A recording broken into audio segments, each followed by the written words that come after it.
Hubog nilang heart ayaw gamita, ilang mga mata ay paluha. Kita man ang lalaki, malanggaon ta sila.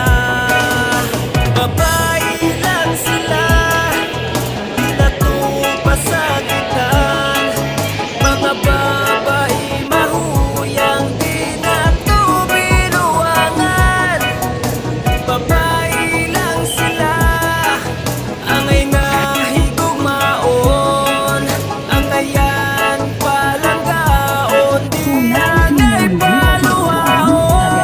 Yeah, kita man ang maskusgan atong silang protektahan, di kay ilang kahumog ato ang abusaran. Physical o emotional, dili sila pasakitan, di kaya natong maghuot ilahang hinsog nga dughan. Kay daghang mga lalaki wa maghuna-huna, ang ila matagbaw